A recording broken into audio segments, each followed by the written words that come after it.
The ink was still wet on the ledger when Ada Merrow decided she would rather starve with the shop in her own name than eat comfortably with it sold out from under her. And that decision, more than any man who ever walked through her door, was the one that shaped everything that came after.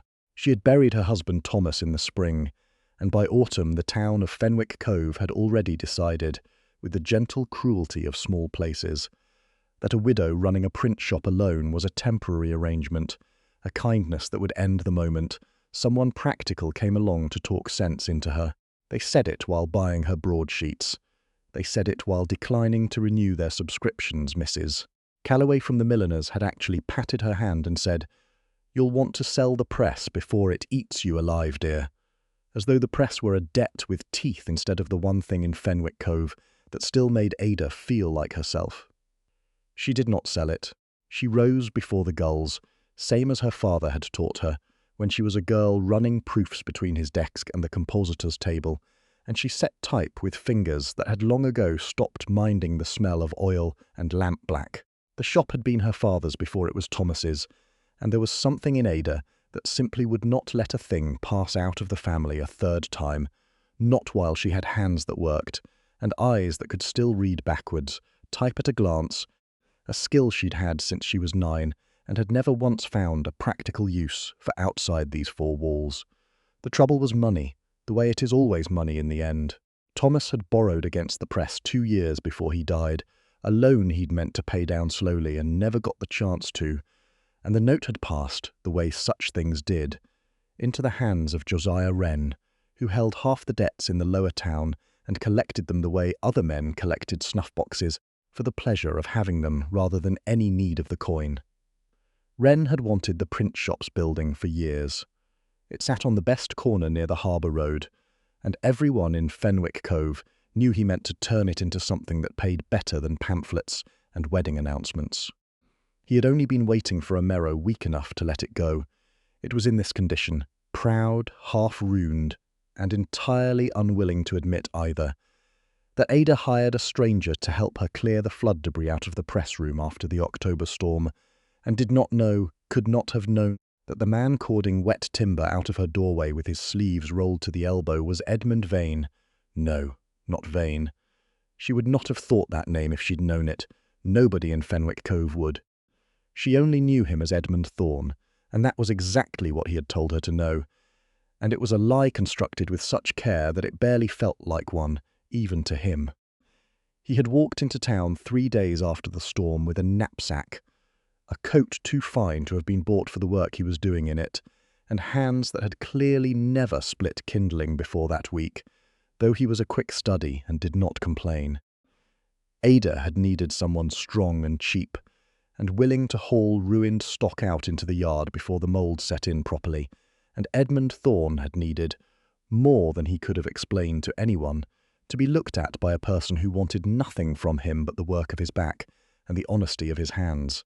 He was, in point of actual fact, the 9th Earl of Ashcombe, master of an estate 3 counties distant that ran to 11,000 acres and a house with too many windows to count from the drive, and he had left it behind him on a morning in September, the way a man leaves a coat he has outgrown, quietly but without ceremony, because he had woken up that day and realized he could no longer remember the last time anyone had looked him in the eye and seen a person instead of a title with legs. His mother had died the winter before. His younger brother had died the winter before that, in a hunting accident that the family solicitor still referred to, delicately as the unfortunate business. And Edmund had inherited everything.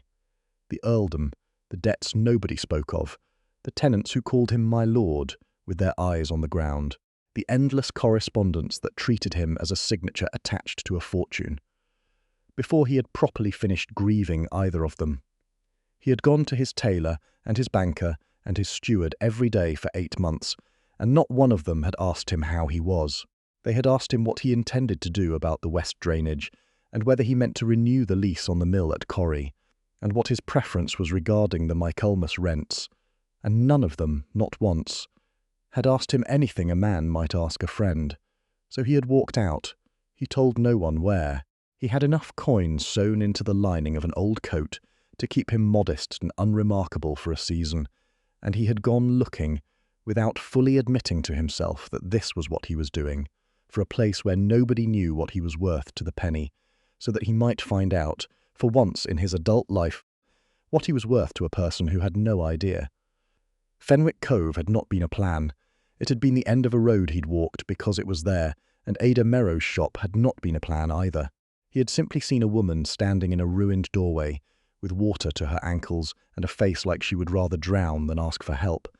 And something in him, some old unspent thing, had said, before he could stop it, "You'll want that timber out before it sets. I can do it for a fair wage if you'll have me." She had looked at him, really looked, the frank appraising look of a woman deciding whether a stranger was worth the risk of her last coins, and said, "Can you actually work, or do you only look like you can?" "I don't know yet," he'd said, which was truer than anything he'd said to another human being in 8 months. "Give me an hour, and I'll tell you honestly." She had given him the hour. At the end of it he was soaked through, and his hands were raw, and there was a long red scrape up one forearm from a nail he hadn't seen. And Ada Merrow had looked at the yard, cleared of half its ruin, and said, "Well, you'll do," in a voice that held no warmth at all, and somehow felt, to Edmund, like the finest compliment he had received in a decade.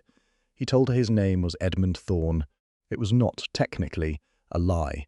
Thorne had been his mother's maiden name, and something in him had wanted to carry a piece of her into this stolen ordinary life.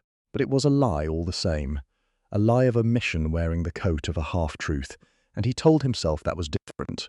The way men always tell themselves, the softest lies are different.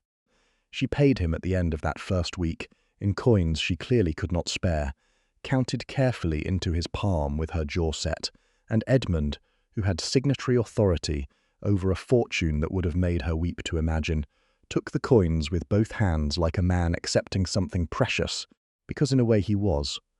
Every one of them was proof that Ada Merrow believed she owed him something, that she saw him as a man who had earned a wage rather than a title that was owed deference, and that more than any sum his solicitor could produce. Felt like being paid in the one currency he had never once been given in his life, ordinary regard. He stayed on. There was always more work. The press itself needed a part remade that the local smith couldn't manage. The roof over the storage room leaked in a new place every time it rained. The boy who ran errands for the shop, a lanky, serious child named Silas, who was Ada's late husband's nephew, and the only family she had left in the world, needed someone to teach him his sums since the schoolmaster had given up on him as unteachable, which Edmund happened to know was nonsense, because the boy could count faster in his head than anyone Edmund had met at Oxford. Fenwick Cove, without quite deciding to, absorbed him. He learned the rhythm of the shop the way he had never learned the rhythm of his own estate. Because at Ashcombe things had always simply been done for him, by people who knew their work far better than he did, and resented, mildly and permanently, his presence in the room while they did it.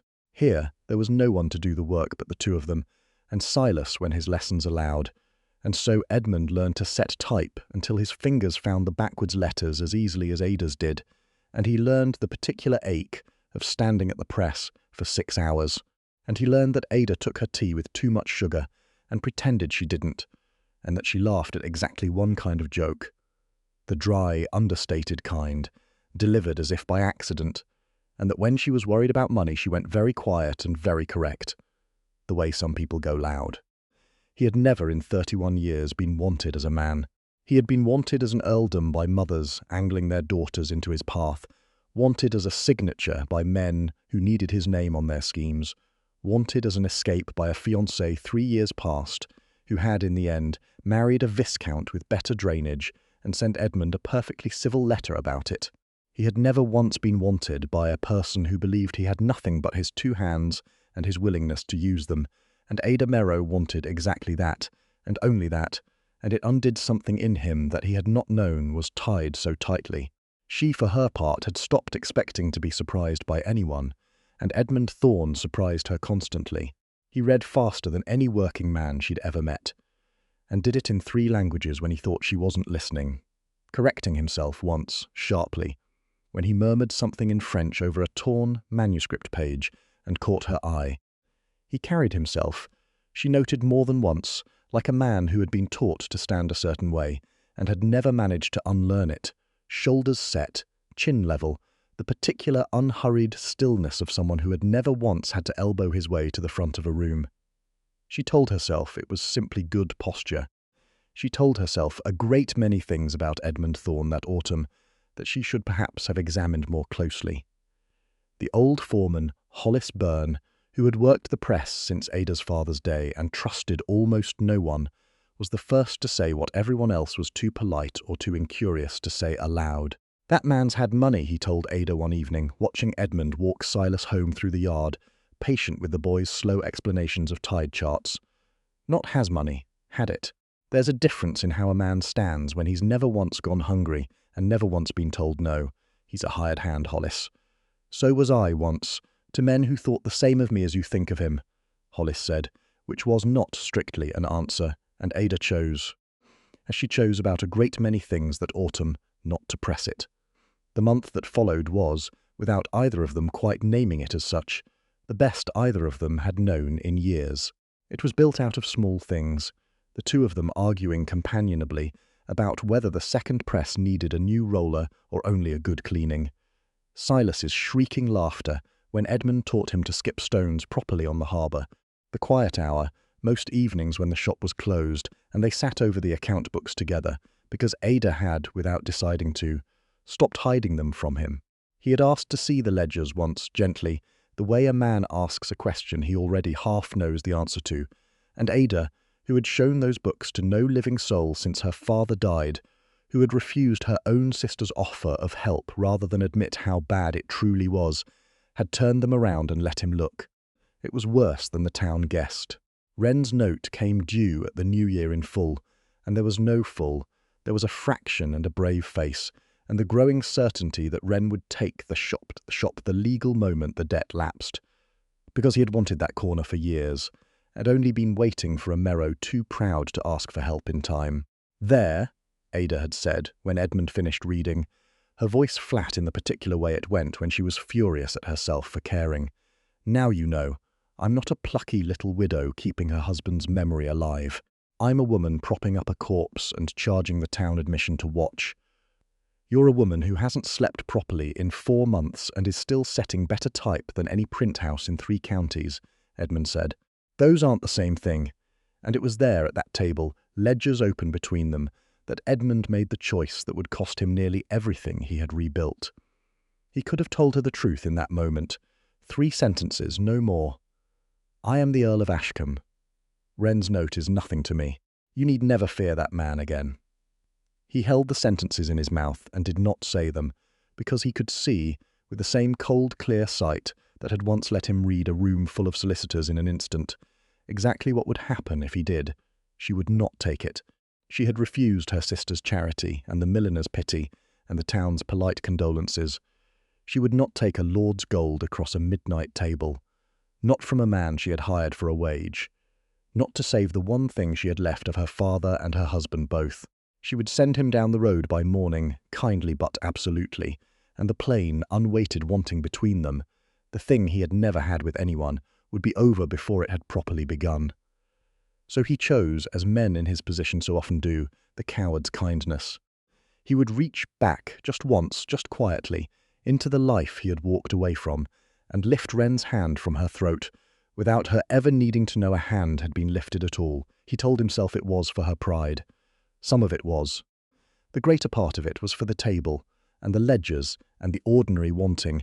He could not make himself relinquish for one day sooner than he had to. He wrote one letter that night to his solicitor in the city, instructing him with careful, deniable phrasing to acquire Josiah Wren's outstanding notes on the Fenwick Cove print shop, quietly, through an intermediary, at whatever price kept the matter unremarkable. It was done within the fortnight. Wren, baffled and somewhat richer than he expected to be, sold the note without ever learning to whom, and told himself he'd simply grown tired of waiting on a stubborn widow's slow ruin. Ada noticed only that the pressure that had sat on her chest for 2 years lifted overnight, that Wren's clerk stopped calling, that a debt she had expected to swallow her whole simply, mysteriously, did not come due.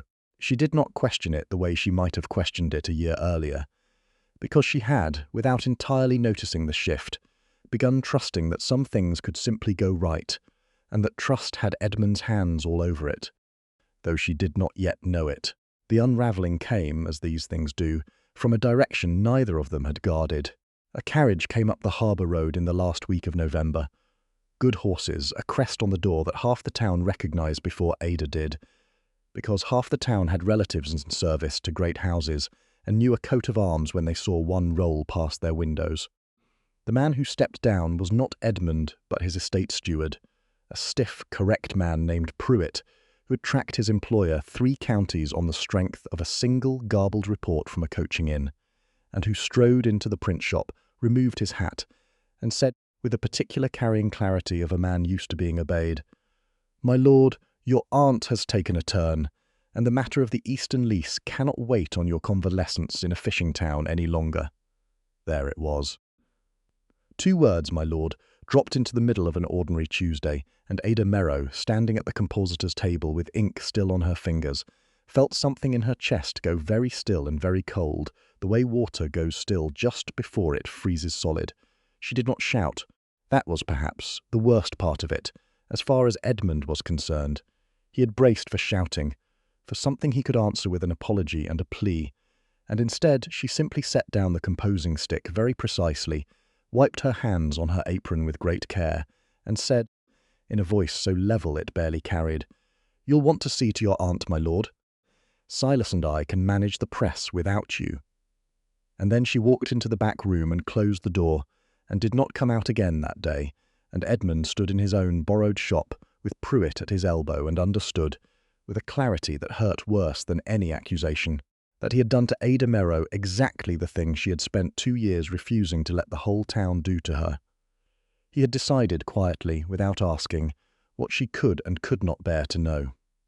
He sent Pruitt back to Ashcombe with instructions and a promise to follow within the week, and he stayed. He knocked on her door that evening, and she did not answer, and he stood in the cold harbour wind for the better part of an hour before he understood that she was not going to, and he left and came back the next morning, and the one after that, and every time she told him, through the door or across the shop with Silas awkwardly present, that Mr. Thorne, she used the false name deliberately now, like a blade, was welcome to collect his final wages whenever it suited him. "I didn't lie to hurt you," he said on the 4th day, when she finally let him speak past the threshold instead of through it. "I lied because the moment you knew what I had, you'd have stopped seeing me. You'd have seen the earldom standing where I was standing, and I have spent my whole life being looked at that way. And for 2 months you looked at me like a man instead, and I could not make myself be the one to end it." "You didn't lie to protect yourself," Ada said, and her voice was not raised, which somehow made it worse. "You lied because you decided, all on your own, what I was capable of hearing. You paid off Wren behind my back the same way you hid your name behind your face, because you'd already decided I wasn't strong enough to be told the truth and asked to choose. I have spent 2 years refusing to let this town decide what a widow can and cannot carry. I will not have it decided by you instead, in a kinder voice." She looked at him then, and something in her face was worse than anger. It was disappointment, plain and unhidden. "I could have forgiven a stranger with an ordinary secret. I don't know that I can forgive a man who thought so little of my spine that he had to spend a fortune keeping it from ever being tested." He had no answer for that, because it was true, and he left Fenwick Cove 3 days later for Ashcombe, to bury the aunt who had, in fact, only had a turn and not died, and to face the estate he had abandoned, and he did not know, riding away from the harbour in a carriage that finally matched his name, whether he had lost the only real thing he had ever built, or merely delayed the losing of it. He was gone the whole of December. The tenants at Ashcombe, who had known him only as a distant signature, watched a man come back from wherever he had been changed, in some way, none of them could name, walking the eastern fields himself in the mud, sitting with the estate ledgers past midnight, the way he had once watched a printer's widow do, asking his steward questions he had never thought to ask before about which families were behind on rent and why, and fixing, with his own hands and no explanation to anyone, the drainage problem at Corrie Mill that 3 separate engineers had failed to solve, because he had learned, in a print shop by a harbour, that some things are better mended than delegated.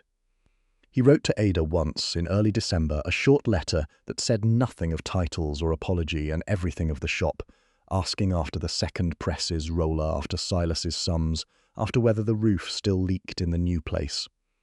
She did not answer it. He wrote a second in mid-December that said, simply, that he understood if she never wanted to see him again, but that Josiah Wren's debts, wherever they had gone, were the one thing he refused to be ashamed of, because a person's ruin was not a fair price for anyone's pride, his or her, and he would make that trade again tonight, if it meant she kept her father's shop.